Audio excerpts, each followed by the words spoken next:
fun? I'm having a ball. Did you like watching your video for the 1000th time? I love the video, man. It's simple, it's dirty and clean. Does that make sense? Yeah.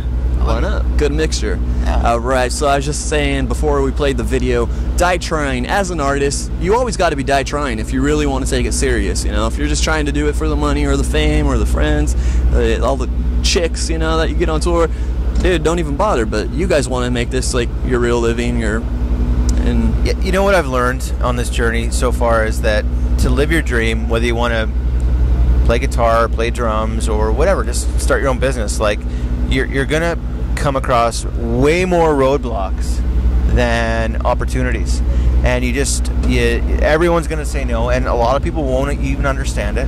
Right. And you just need to keep going and do not stop, and that's what our band's all about. Nice. And go ahead, tell the people the story about, you know, you guys hustling, going to the record labels, trying to, you know, get your stuff out there, and then all of a sudden you guys were like, wait a minute, we're basically doing what record labels already do, right? We started our own label. You know, we were just, you know, an indie band, and we were touring around and working hard, and we just realized that, you know what, a lot of the stuff that we're doing, we might as well start our own label, and we did that for a while, and it's almost as soon as we started to not really say and rely on, well, there's bugs. I think you should get off my hand. I think it's one of your fans. He understands English. It's one of your fans. Shit. He's on your shit. No, you know, we got to a point where we all went out for dinner, the five of us, and we said, you know what, okay, here's where we're at, here's where we want to go, with or without whoever. And as soon as we kind of said, you know what, let's just do it, let's just go for it, and without the help of anybody, all of a sudden there were opportunities. So it's funny how that works. Opportunities open. Yeah, I mean, we just get a call from Dan Donegan literally out of the blue. We were in Toronto for Canadian Music Week, and he called Johnny, and he said, I love your band, I got your CD, if there's anything I can do to help, let me know. Right. And we're like, great. Hung up the phone and kind of thought, really cool phone call, but also kind of thought, probably never going to hear from him again. Yeah. But that's really cool. Right. Little did we know that Donegan is such a man of his word and old school and just such a hard worker. He phoned us up a few months later and said, I'm going to bring you out on tour.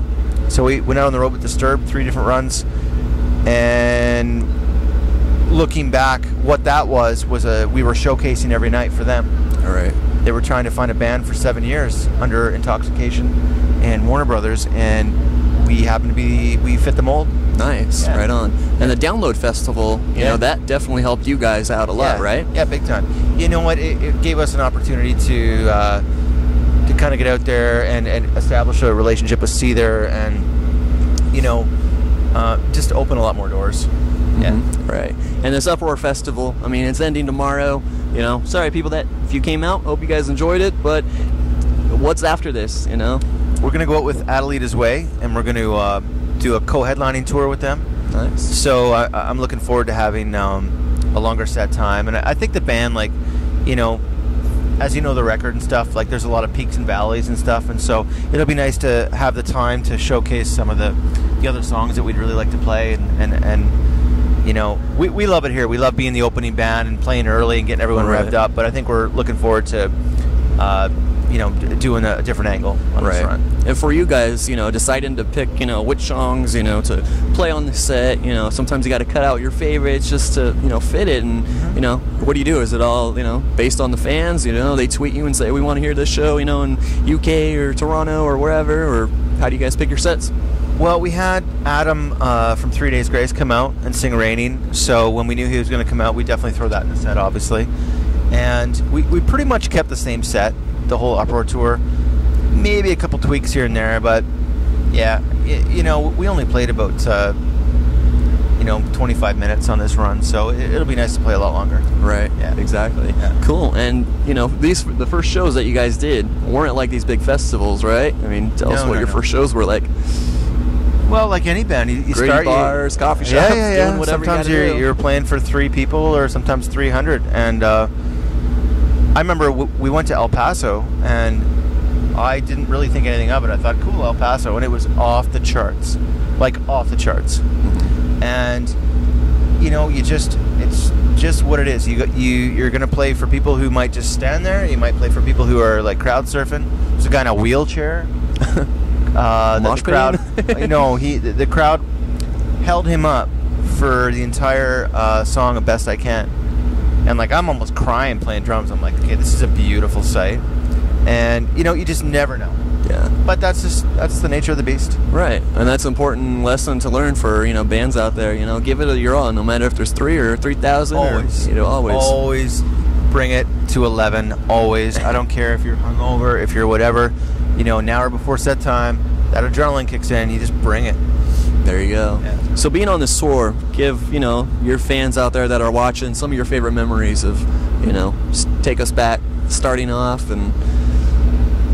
It's overall like there's nothing specific. There's been obviously so many memories. Every day is so different. I think it's just all the bands, touring with Seven Dust for the first time, finally getting to tour with 3 Days Grace, and we're literally family.